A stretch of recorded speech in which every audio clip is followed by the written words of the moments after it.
Are you diving into the world of Team Fortress 2 and wondering which class to choose? This guide is here to help!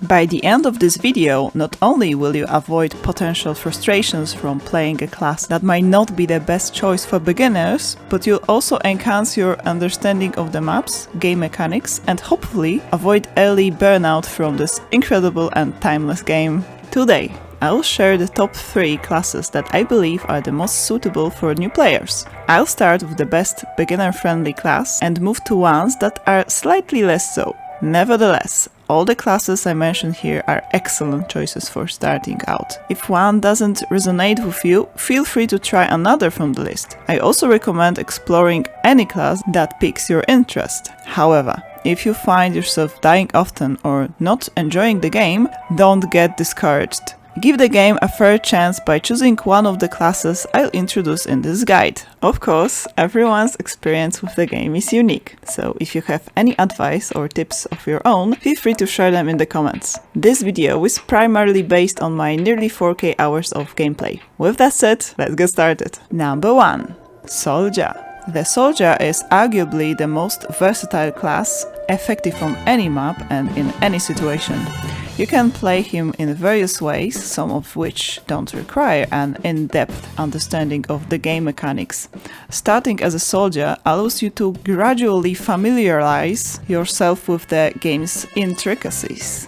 This class is intuitive and quite forgiving, making it ideal for beginners. Why Soldier is great for beginners? Number 1. Intuitive primary weapon. The explosion damage from the rocket launcher ensures you at least inflict some damage on your enemy, and sometimes even eliminate them. You don't need perfect aim, so whether you engage in risky close-quarter battles or prefer to play in safe from a distance, you'll contribute meaningfully to your team. 2. Defense and survivability. The rocket launcher is an effective tool for defending against enemy attacks, and with 200 health points, the soldier has the second highest health pool in the game, just behind the heavy. This increases your chances to survival, so you won't be discouraged by frequent deaths. That said, keep in mind that TF2 is a game where dying often and quickly respawning is part of the experience, so don't let it get to you. 3.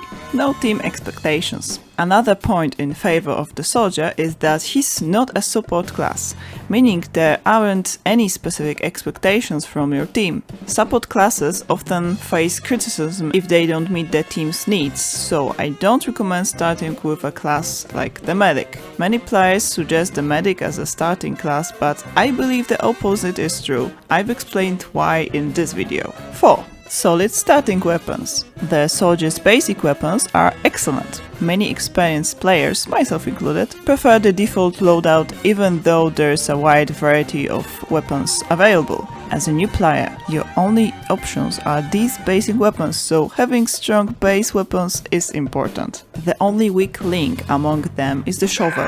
The disciplinary action or the escape plan would be better choices. However, as a new player, you don't need to worry too much about melee weapons, since they are used by soldiers in a specific way rather than primarily for dealing damage. As a new player, your primary goal should be to familiarize yourself with the game. The soldier's intuitive nature provides plenty of room for experimentation. Explore the maps, observe how others play, and this will give you a solid introduction to TF2. Number 2. Pyro. Pyro is another intuitive class with weapons that don't require precise aim. You might think playing Pyro is easier than Soldier, and to some extent you'd be right. However, there are reasons I rank Pyro second, despite the ease of play. More on that shortly. Why is Pyro great for beginners? 1. Ease of play. Pyro is a fantastic starting class because, like the Soldier, it's relatively easy to play in its basic form.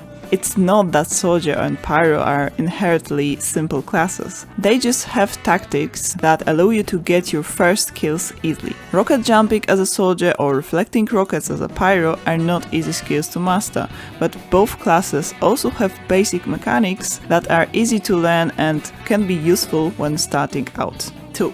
Powerful basic weapons. Like the Soldier, Pyro's basic weapons are excellent. apart from melee. Even experienced players use the default flamethrower and shotgun.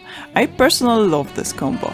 The stock melee weapon for Pyro isn't very good, similar to the soldiers, but it is actually more commonly used for dealing damage compared to the soldiers' melee. Pyro's substantial health pool, just 25 points less than soldier and a 20% faster movement speed, offers significant advantages. Okay, so if the Pyro is quicker and arguably simple to play than the soldier, then why did I place him second on my list? Well, let's take a look at the disadvantages. 1. Pyro is a support class, meaning the team expects you to perform certain tasks, like extinguishing teammates on fire or spy checking. For instance, if the team suffers due to enemy spies, people might point fingers at you. If someone burns to death in front of your eyes, they will be mad at you. Despite potential backlash, I recommend trying Pyro because TF2 isn't particularly toxic, at least in my experience. If you encounter any negativity, shrug it off. Negative players are everywhere, and it's best not to take them seriously. Constructive and polite feedback, however, can be invaluable, as you can learn a lot from the advice of helpful TF2 players. 2. Close contact. The main downside of Pyro is that the flamethrower requires close contact with enemies, which often leads to more frequent deaths. While using the rocket launcher allows the soldier to maintain a safe distance initially, Pyro doesn't have that option. Of course, the closer you are to the enemy, the more damage you deal as a soldier, but if you want to play it safe from a distance, you have that option. With Pyro, it is different. To use the flamethrower, you must get close and engage directly with the enemy, which can be challenging for new players. Additionally, remember that the flamethrower's air blast can push enemies and projectiles back. Use this ability with the right mouse button to protect yourself. Don't forget to extinguish burning allies, as failing to do so can lead to frustration from teammates. Despite those challenges, Pyro is a very fun class to play. When I first started playing TF2, I particularly enjoyed using the air blast to push enemies off the map, which adds a fun to tactical element to the gameplay. A small tip from me would be to try playing as a Pyro, a tactic where you can assist engineers by protecting their constructions. This can be a beginner-friendly strategy as the sentry offers additional protection. You have complete freedom in how you play Pyro, as it's even more intuitive than Soldier, making it incredibly fun. Number 3. Heavy. The Heavy's advantage is his large health pool. He's not easy to kill, but that doesn't mean there aren't classes that counter him effectively. Snipers can take down a Heavy with a single headshot, and spies can backstab him unexpectedly. Even a seemingly weak class like the Scout can outmaneuver and quickly take down a Heavy. Because of this vulnerability to spies and snipers, I list Heavy as a third option for beginners. Why Heavy is a good choice? 1. High health. With the most health in the game, Heavy can absorb a lot of damage. This durability makes him an excellent choice for new players. 2. Minigun is a very strong weapon. It has an advantage over the soldier's rocket launcher because it uses hit scan. For soldiers, it is more challenging to attack enemies from the distance due to rocket travel time.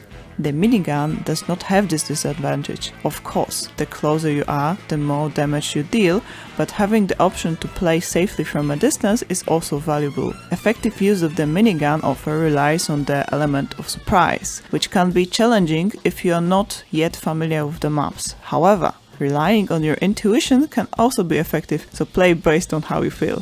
3. Learning opportunity. If you decide to try playing as a Heavy, remember to be vigilant for snipers and frequently check behind you for lurking spies. Developing this awareness is essential for all classes in TF2, and Heavy is an excellent choice for building this habit. By learning from your mistakes and minimizing deaths from spies, you'll find this skill useful when playing other classes. Additionally, learning the so-called sniper spots, places where snipers often position themselves, will be beneficial for your Team Fortress 2 journey. Drawbacks of Heavy. 1. Bad default weapons. Unfortunately, among the default weapons, only the minigun is good. The other weapon slots lack strong options. I recommend choosing this class after you've played TF2 for a while and acquired items like the sandwich or the banana. These items help restore health, complementing Heavy's biggest strength, his health pool. 2. Slow movement. High health comes at the cost of slow movement. Like the Pyro, who gains speed at the expense of health compared to the soldier, the Heavy sacrifices speeds for durability. 3. Many counter classes. Many classes counter the Heavy. Sniper, spies, scouts can cause a lot of problems. If you feel like you are dying too often because of a spy or a sniper, consider changing class. Sometimes it's not the Heavy class itself, but the number of spies or snipers on the map, or just one very skilled player. It's also hard to fight against a class that has a natural advantage over you. I discuss more about Heavy's challenges in this video. Here are a few tips. Starting as a Heavy on payload maps is a good idea. Payload maps are generally great for beginners because the tracks guide you on where to go and the cart provides a valuable source of ammo and health regeneration, which is especially useful for Heavies. Heavies also tend to attract medics. If a medic sticks with you, make sure to take care of them by providing them with sandwiches and frequently checking for lurking spies. In casual matches, I've seen people form strong team bonds with the medic-Heavy combo, which is a big plus. Playing with friends can be a lot of fun, and one way to make friends is by playing as a Heavy. In summary, each of these classes, Soldier, Pyro and Heavy, offers unique strengths and challenges that can provide a great starting point for your journey in Team Fortress 2. Try them out, experiment and find what works best for you as you embark on this exciting adventure. Enjoy the game and happy gaming!